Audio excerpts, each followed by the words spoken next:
firstly, thank you for interacting with Animation Express. Little introduction to yourself in terms of how you got into animation. I'm an animation filmmaker, and of course now I'm doing live action films also. I'm making live action ad films. That's primarily a bread and butter. I've made one film called Twinkle Ka Superhero with Ajay and Kajal, which is a live action animation film. Been in the industry for some time. And just talk about your growing up stage in terms of what really got you into filmmaking and what inspired you into films. Okay, so you may have seen that short film Ek Chidiya and Ek Chidiya. But that's done by my father. So basically I come from that lineage where I was lucky to know about the medium of animation even before people knew how animation actually happens. And so I grew up in that environment. And subsequently, where of course I felt that I was growing up till the age of 21, I'd done 3 short films because the infrastructure was there and the encouragement was there. And then of course I felt that I was not learning enough here, so I went to Sheridan College in Canada, where I did a 3-year program in animation filmmaking. But pretty much it's a filmmaking program, except animation is a specialization. So you get to learn about all facets of filmmaking, including storytelling and visualization and camera angles and of course everything. So that's pretty much what my background is in terms of the academics. And so when did the thought of starting Climb Media come about, and how's the journey been so far?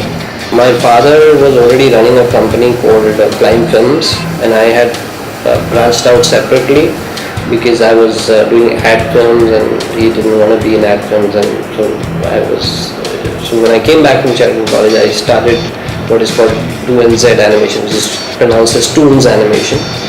And 96 is when we started Toons Animation, but Toons Animation became very restrictive of word, restrictive of phrase. So in 2004, when we went private limited, also we had a restriction that you cannot use an alphanumeric name for a company, so the company didn't register, 2NZ couldn't register, so we decided to call it Climb Media, which is kind of similar to what Climb Films is, but of course a different entity altogether. And I mean, you have ventured a lot into ad films and done a lot of work. I mean, almost like 400 plus ad films. Yeah. So I mean, what do you have to say about the Indian market in terms of commercials? See, for us it was bread and butter. For me it was bread and butter. It was my way of making a living because I wanted to do animation short films. I wanted to make animation features, but obviously when I came back, and I knew that this country did not offer that to me, but that was the whole point of coming back because there was so much more you could do over here. The scope, because there's a big void in terms of animation storytelling, you could do that. So while you're incubating projects, like we incubated a lot of projects, and a couple of them obviously made it. One of them is Doomcore, one of them is also the Adventures of Chota Birbal, which was shown on Cartoon Network. So while we were waiting on these projects, obviously the way to create an infrastructure and to sustain a team was advertising. And I owe a lot to advertising because I started with no money at all, and then we kind of came to this point where we could incubate projects like these, and of course then get external funding. So the seed money, even for the film that I'm working on right now, the seed money is coming from advertising revenues. And besides that, I think advertising, people who survive in advertising have to be extremely sharp. Only the best can survive in advertising. So if you've been here for long enough, there is a certain stamp of quality that goes along with it. Otherwise you'll be redundant and you'll be thrown out. You know what I'm saying? Right. There is a certain finesse, there is a certain technical skill that is required to be in advertising, and so it sharpens your skills along the way, and I owe a lot to advertising in that sense. And I think a lot of studios which have ambitions of doing long format work, which is features of television series, are surviving on advertising revenues and of course doing well. And of course, I'm talking about Twinkle Ka Superhero. So Yeah. I mean, how was the experience in terms of being the first, in terms of venturing into that space, like combining live action and 3D animation? Yeah. So when Twinkle, we incubated Twinkle in 2007 Jan, and we started writing the script, and by May, by April we had written the script, so we were quite fast at it because there were a lot of elements of the story that were already clear, and we had a really good team at that time. And by May, we had already got interest from Mr. Komal who came in as one of the producers, and then subsequently got Ajay Devgan on board, and then Kajol came on board. So we were extremely lucky that the project took off in 8 months. Then, of course, we were a little unlucky that it took 4 years beyond that point to actually complete the film and release it. But that's a different story. But I think the beginning point of the film was very interesting because I met a lot of people from important people in the animation industry, and I shared the script with them because I was looking for a team to build, right? And when I was looking at a team to build, I met a lot of people and said, hey, you know what, I want to append your name to this project. And most of them said, are you crazy? This is a great script, but we cannot do it in India. I said, I'm doing it. Do you want to be part of it? And part of that confidence is also because of the fact that I've done these 20-30 second live action animation combined ad films. Right. So I know it is just a matter of extrapolation of the same talent and same skills. So if I am working with a team of 15 or 20 people on a short deadline, I need maybe 200 people to work on the feature film on a longer deadline. Right? So essentially that extrapolation happened, and I knew that we could do it over here, and if the talent is not there, then I will train the talent. And how does it feel in terms of just being recognized for your work and the contribution to the industry?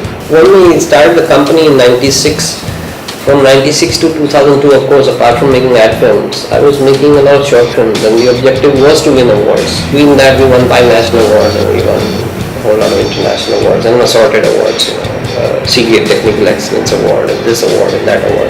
But it was leading us astray from the cause that we were committed to, which was non-command work, which is I want to make a series, I want to make animation series, I want to make animation feature films. That wasn't really helping the cause. Making some short 5-minute film, you get to travel to some festivals, but you really don't, the films really, the shelf life of the film ends there, even though it's made on a great cause and it's a film that is touching and moving and inspiring, which is why it's winning the awards and all that. So we stopped, consciously we stopped, and we also stopped sending whatever after subsequently we made, we stopped sending those for the awards. So after 2002, we even if we made short films, we didn't send it for the awards because I was sort of indifferent, I wouldn't say put off, but indifferent to the festival scenario because I was traveling so much and I'd done so much already. But after making Toonpur, after that, I felt the urge to really get back into short format storytelling again. So we made 5 films for Childline. Right. Yeah, and we made 1 film for NASCOM, and we've done some other work as well, some short film work. Recently you made the film Komal. Komal, yes. And so it also won the BAF award and Yes. a lot of other awards. Yes. What was the thought process behind the movie in terms of just sending out the message in terms of how child abuse is Yeah. actually a big issue in India? So how did you deal with it? All credit needs to be given to Childline because they came up with the idea that we need a film for children on child sexual abuse to make them aware of all the child sexual abuse. And then they gave us a lot of study papers of how the process of grooming is where typically child sexual abuse happens because somebody it doesn't happen, most likely it happens with somebody you know already and whose confidence the child the child has his confidence, so the idea is that it happens mostly in that domain. So we had that information and then we weaved a story around it and we presented it to Childline and they loved it, and then it was a very evocative story. Having explored advertising, having explored live action, having explored animation in the both short format and long format. So what really drives you? No, so somebody asked me that you seem to be doing everything now. You're making a documentary on on Indian audience. So I just tell them one thing, and I believe that myself, that a great story drives me. If it's a great story, then I will be part of it, and I want to be at the helm of it, whether as a producer or the director, it doesn't really matter. Thank you so much once again for interacting with Animation Express. Thank you. And look forward to meeting you soon. And I'd like to say that my association with Animation Express goes a long way back, since its inception. In fact, I'm really happy to see the new avatar that you guys have done. So all congrats to you and your team, and we're really hoping that Animation Express becomes the default brand for animation news around the world.